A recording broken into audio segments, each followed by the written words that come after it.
Hello மக்களே, இது உங்கள் யஷ். என்ன பாஸ், தளபதி விஜய் அரசியல்ல இறங்க போறாருன்னு தெரிஞ்சதுல இருந்து அவர் எங்க நிப்பாருன்னு ஒரு பெரிய பட்டிமன்றமே நடக்குது. இப்போ லேட்டஸ்ட் நியூஸ் என்னன்னா, அவர் லிஸ்ட்ல இருக்கிற 5 தொகுதிகளுமே வீல தான் ஆரம்பிக்குதாம். வெற்றி வேணுங்கிறதுக்காக இந்த வி சென்டிமெண்டா இல்ல இதெல்லாம் தற்செயலா? இதோ அந்த அதிரடி தகவல்கள். 1. வேளச்சேரி. இது சென்னையின் இதயம் போன்ற பகுதி. தகவல் தொழில்நுட்ப ஊழியர்கள் மற்றும் இளைஞர்கள் அதிகம் வசிக்கிற இந்த தொகுதி விஜய்க்கு ஒரு மாடர்ன் முகத்தை கொடுக்கும்னு எதிர்பார்க்கப்படுது. 2. விருகம்பாக்கம். விஜயின் வீடு மற்றும் அலுவலகம் இருக்கும் பகுதிக்கு மிக அருகில் உள்ள தொகுதி. சினிமா பிரபலங்கள் மற்றும் நடுத்தர மக்கள் அதிகம் என்பதால் இங்கே அவருக்கு ஒரு உள்ளூர் ஆதரவு கெத்தா கிடைக்கும். 3. விக்கிரவாண்டி. தவேகாவின் முதல் மாநாடு நடந்த அதே விழுப்புரத்தின் மர்மமான மண். வட மாவட்டங்களில் கட்சியின் செல்வாக்கை நிரூபிக்க விக்கிரவாண்டி ஒரு சரியான பேட்டில் கிரவுண்டாக இருக்கும்னு சொல்லப்படுது. 4. வேதாரண்யம். தென் மற்றும் கடலோர பகுதி மக்களின் வாக்குகளை குறிவைத்து டெல்டா மண்டலத்தில் இந்த தொகுதியை தேர்வு செய்ய ரகசிய ஸ்கெட்ச் போடப்பட்டுள்ளதாக சொல்லப்படுது. 5. வடலூர்.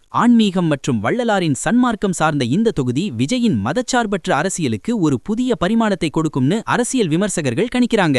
6. மதுரை கிழக்கு. இது வி லிஸ்ட்ல இல்லைனாலும் சமீபத்துல மதுரையில நடந்த கூட்டத்துக்கு பிறகு இங்கே அவர் போட்டியிட வாய்ப்பு அதிகம்னு ஒரு தகவல் தீயா பரவுது. ஆனா வி சென்டிமெண்ட் தான் இப்போ டாப். 7. இந்த 5 தொகுதிகளுமே வி என்ற எழுத்தில் தொடங்குவது விஜயின் பெயரில் உள்ள முதல் எழுத்து மற்றும் விக்டரி என்ற வெற்றியை குறிப்பதால் தவேகா நிர்வாகிகள் இதை ஒரு லக்கி சென்டிமெண்டாக பார்க்கிறாங்க. கண்ணா, விஜய் இப்போ வி ஸ்கெட்ச் போட்டுட்டாரு. வேளச்சேரியா, விருகம்பாக்கமா இல்ல விக்கிரவாண்டியா, விஜய் எங்க நின்னாலும் அங்க அட்டாமிக் மோதல் உறுதி. வி சென்டிமெண்ட் அவருக்கு விக்டரிய தருமா இல்ல விவாதமாகுமான்னு 2026ல தெரிஞ்சிடும். சின்னம் எதுவா இருந்தாலும் இந்த வி தொகுதிகள் இப்போ தமிழகத்தோட hotspot. It's a strategic selection with a symbolic touch boss. Vijay இந்த 5 தொகுதிகள்ல எங்க நின்னா ஜெயிப்பாருன்னு நீங்க நினைக்கிறீங்க? உங்க ஏரியா வி லிஸ்ட்ல இருக்கா? சொல்லுங்க. எல்லா எக்ஸ்க்ளூசிவ் பொலிட்டிக்கல் அப்டேட்ஸ்க்கும் ஸ்டே டியூன்ட் வித் பிராண்டி செய்திகள். நாங்க சொன்னா அது அட்டாமிக் ட்ரூத். இது பிராண்டி செய்திகளுக்காக உங்கள் யஷ். தளபதி என்ட்ரி மாசா இருக்கணும்னா ஒரு விசில் போடுங்க பாஸ்.